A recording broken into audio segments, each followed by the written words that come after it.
Welcome to All About Money on HK IBC. I'm Chloe Feng.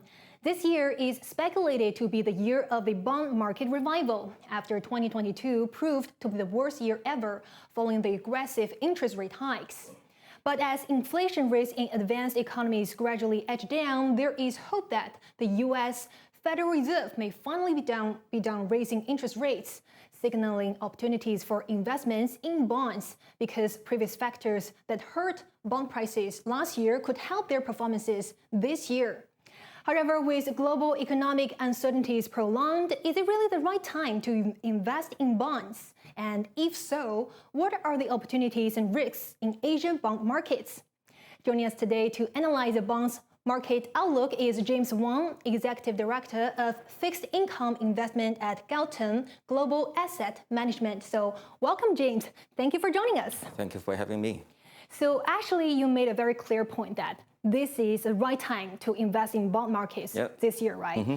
Just tell us why is it the right time and also run us through the latest performance in this market as well. Okay, mainly because of the inflation for the last 2 years, driven by the war, driven by the supply chain disruption.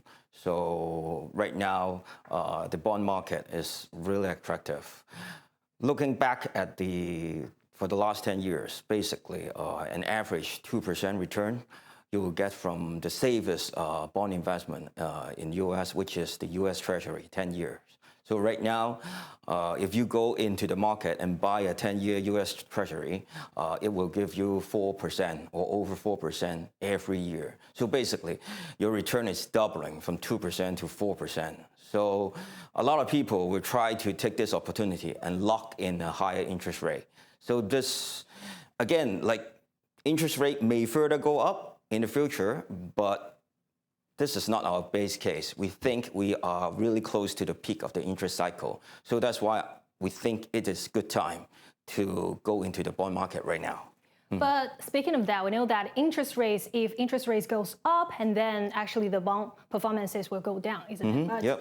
But even in the last meeting in July, the Fed's chairman, Jerome Powell, he actually signaled that there could still be chances of hiking rates in the September meeting, and it also depends on the latest economic data in the U.S. over the coming 2 months. And some people are still pricing in the possibility that we could see the possible rate hikes. So do you think in a way we're sort of over optimistic in some way because we're still far above the 2% inflation target, isn't it? Honestly, I think even the Fed doesn't know what will happen in the next 2 months about the inflation data. So indeed, when we look at the inflation data right now, basically it's trending down generally. It's not like straight line going down, but still it will go down in a bumpy way though. But actually in the swap market right now, it's pricing in about 15% of a rate hike in September and about 30% for a rate hike in November. So basically it's less than 50%. Even the investment community believe it.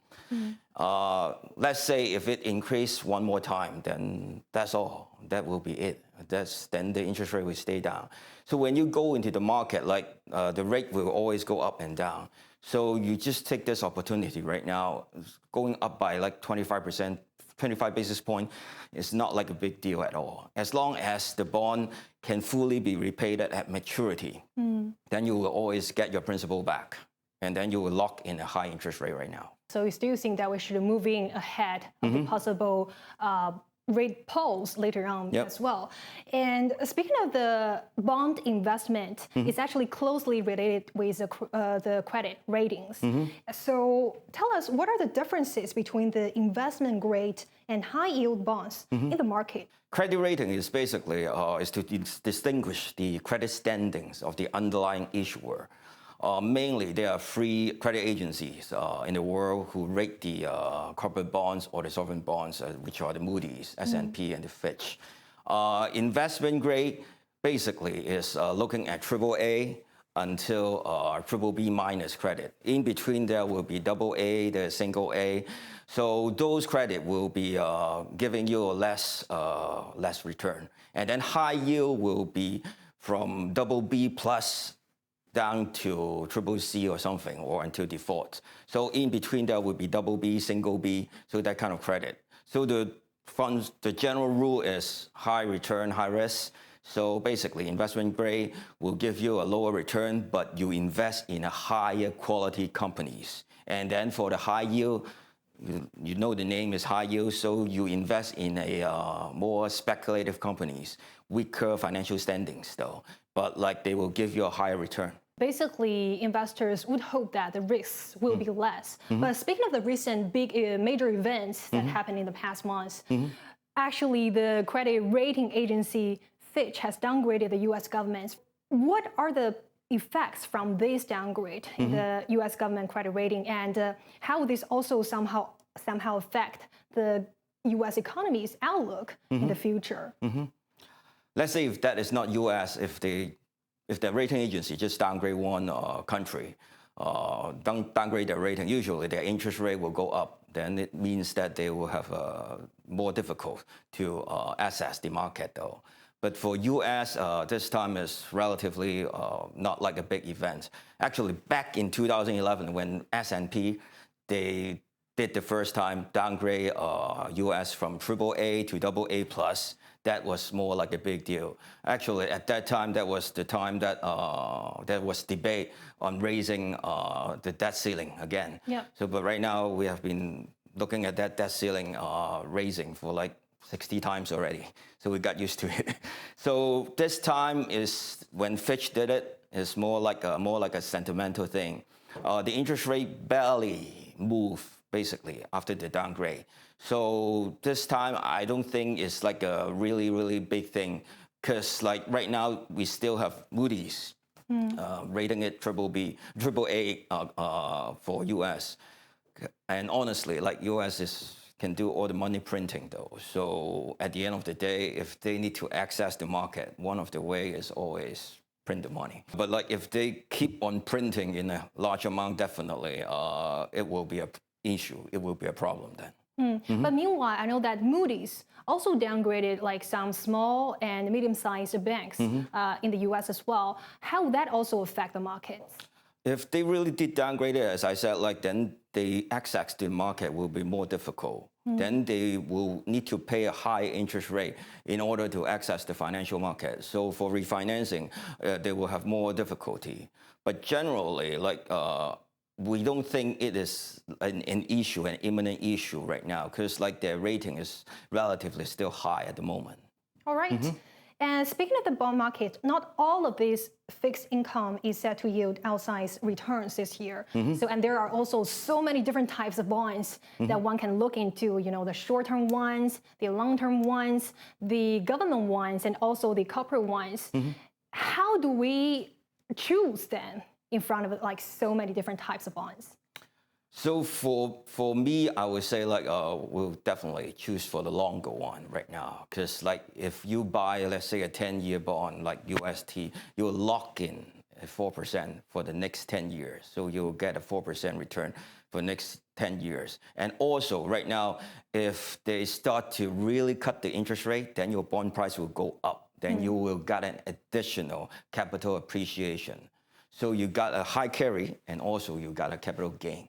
So right now, I think that is the reason why we go for like a longer bond. But if you go for a longer bond, you will need to choose a higher credit standing company. Right. So you look for a more high-grade company, because like we still don't know if there will be a soft landing or recession going forward, though. So you better be safe. So in other words, I would say we will be more comfortable taking the risk on duration rather than taking on the credit risk. So you look for a better company and buy a bond which is 10 years or longer. The longer, the better. The risk will be manageable as well. And how do investors access such bonds as well? For retail investor, generally, like if they want to buy bonds, like easiest way is to buy bond fund. But if they need to buy a particular bond, it might have a high hurdle. Because like usually the smallest piece is around 200K USD. So it's not like a small amount of money. And also like unless the bank or the financial institutions provide you a leverage, if not, then you need to pay 200K right away and then it will lock up. But right now, some of the smaller internet brokers, they did break down certain bonds into pieces. So right now, 50,000 or 10,000, you can buy a piece, or sometimes 5,000 USD, you can buy a piece though. But at the end of the day, because bond is different from stock, the bid ask is quite huge. So I always suggest for retail investor, if you want to buy a bond, you don't trade it. You buy it and then you hold it until maturity. That's the rules of buying a bond, just in the individual bond. If not, then I would rather advise people to go for a bond fund. All right, so don't interrupt the duration as well. And speaking of the bonds market in Asia, which countries of the bonds is it covering in Asia's bond market? And how is the current market performance been going as well in terms of supply and demand and maybe the fund flows? Asia market, usually we look at China, we look at Hong Kong, we look at India, Indonesia, Korea, also Macau and Singapore. There's an index we are looking at. That index we call JP Morgan Credit Index. So, but right now there's a new index which includes Japan and Australia. So we also look into those countries though. So because of the interest rate has been going up for the last 2 years, so companies are reluctant to go to the bond market. In the good old days, like before year 2000, every year there's a supply from the Asian market, in the USD market is around 300 billion. But for this year, up until now, it's August, we have only so far around 65 to 70 billion. So, and then most of the investment banks expecting around like 120 billion for the whole year. So, but we used to have 300 so every year, so which is a lot less. The reason behind is because interest rates has been going up. So the high grade companies, so they have a high credit standing, so they don't need to issue right away. So they can do their refinance using some other channel. They can sell some property or sell some asset to repay some of the debt, or they can go to the loan market, or they can do some other stuff though. But if interest rate going back down, then I bet like a lot of investment grade companies will come back to the market though. Hold that thought. We'll take a short break for now, but coming up next, we'll discuss more about the Asian bond markets, opportunities, and risks right after the break. So stay with us.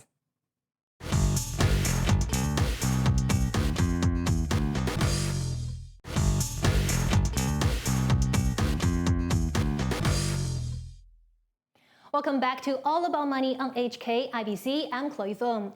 Joining us today to analyze the Asian bond market's outlook is Mr. James Wong, the Executive Director of Fixed Income Investment at GaoTeng Global Asset Management. So, James, it's great to have you today.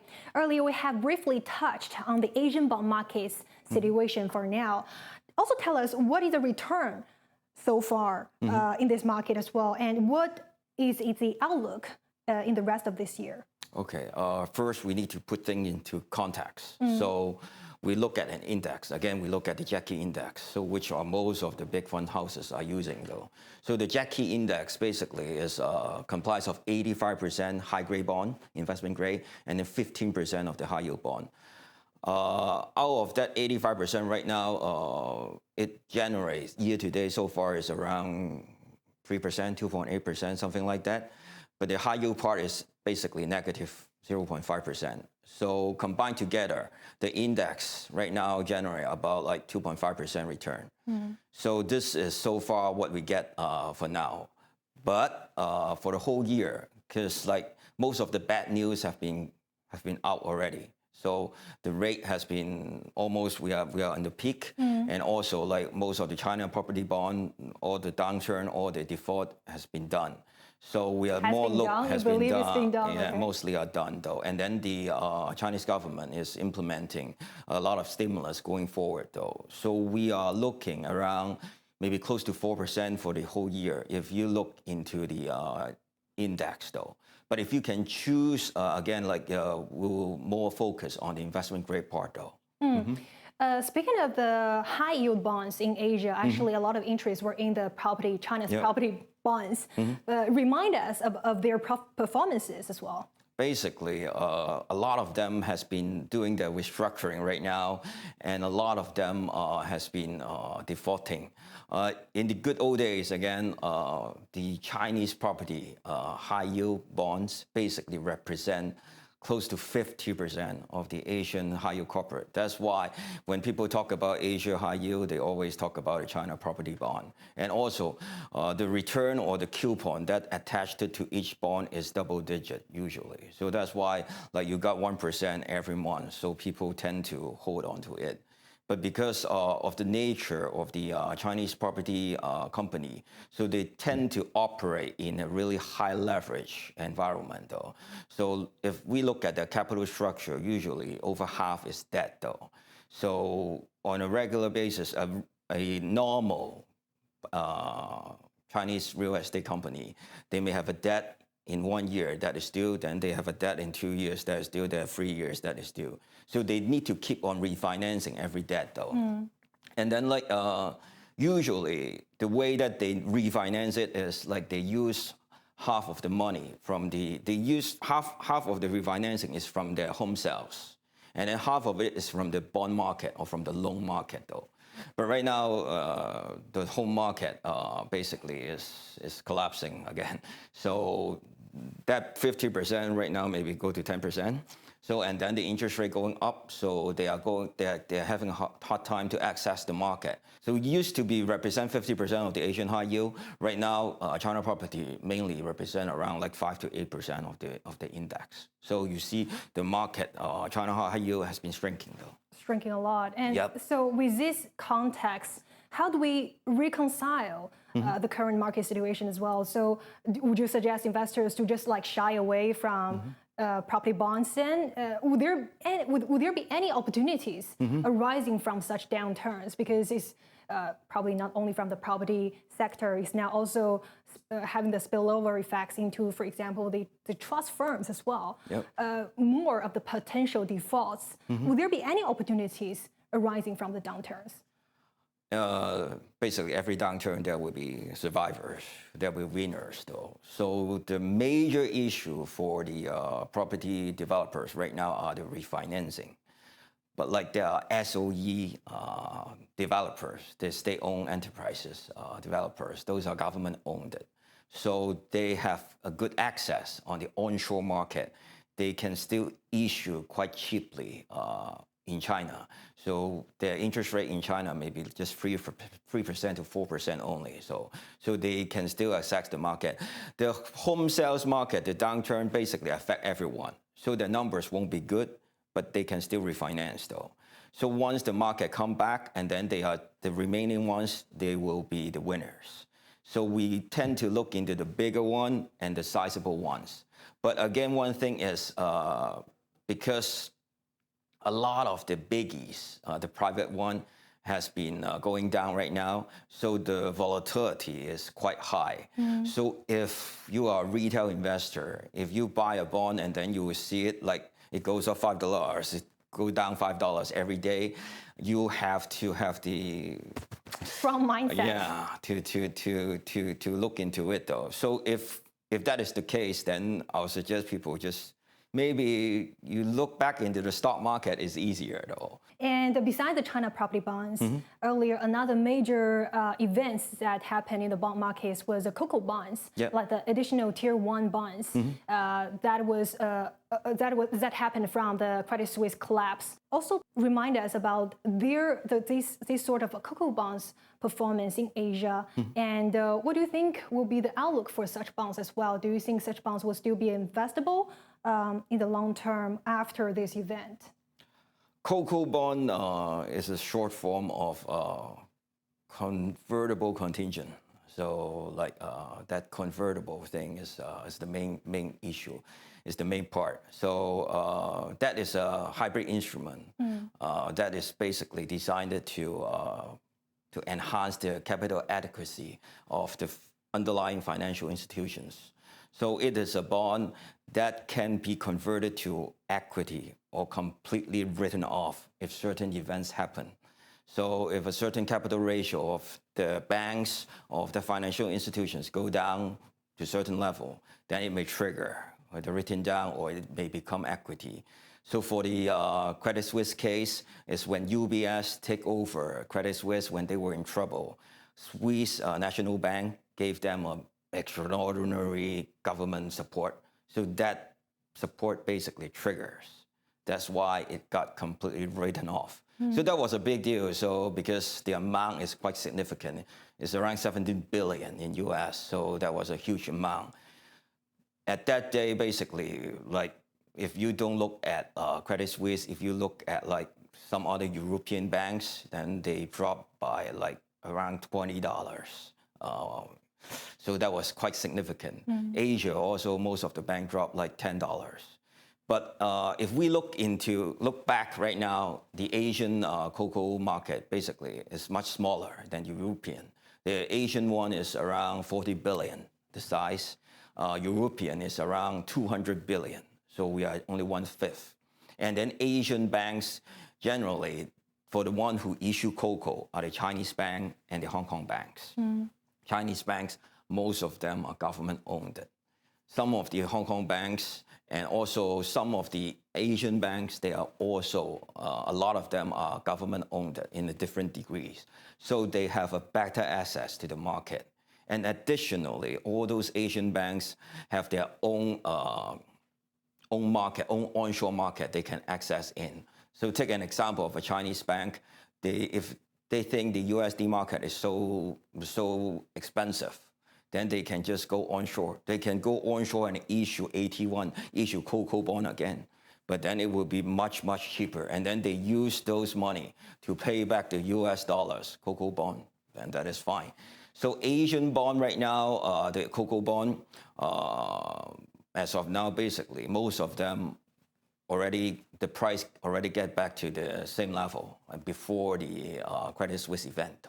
So I think this kind of instrument, like people will still look into it, but will look into it in a more careful way, especially when you look at the documents, though. Right. Very quickly, if you could just invest one type of bond, what would that bond be? Since I cannot comment on individual names, so I can only say like certain stuff. So again, I look into longer bond and I invest in a higher quality one. So if I have to pick a country or if I have to pick something, I will pick a China SOE company bond. So those are really government companies. So if they are in trouble, even the onshore bank will try to help them. So they can always refinance easily. And also you buy a longer one. And in addition, a lot of insurance company, they buy onto it, they hold onto it. So when interest rate go down, usually the credit spread will also widen. But for those bonds, because of the stickiness of the insurance companies that they hold onto it, so they don't widen that much though. So the price did not adjust that much. And then the longer you take, when the interest rate really cut, then the more price appreciation that you will get. Right. And also, like I don't think they will go default though. All right, so you still bet on China. Yep. And last word, what would be your suggestions for investors, for those retail investors who haven't invested in bonds yet, but are looking into such products, or those who already have their bond investments as well, like to adjust their, for example, portfolio allocation as well? Again, like I would suggest most of the investor to look into bond fund rather than individual bond. So, and also like if you don't have any bond allocation, I think it is a good time to add some. And if you already have some bond allocation, the last 2 years is quite painful, I know, but you stick with it. Right now, I guess like it's almost the turning point at the moment. But once again, never put all your eggs into one basket. That is the rule. So no matter how safe you think that investment is, don't put all your money into it. So try to diversify by asset class, by country, by industry. So I think that should be the way to go. Definitely a balancing act in terms of the risk management as well. So thank you very much for your thoughts. That's James Wong, Executive Director of Fixed Income Investment at GaoTeng Global Asset Management. And we'll be back next Sunday night. Until the next time, please take care.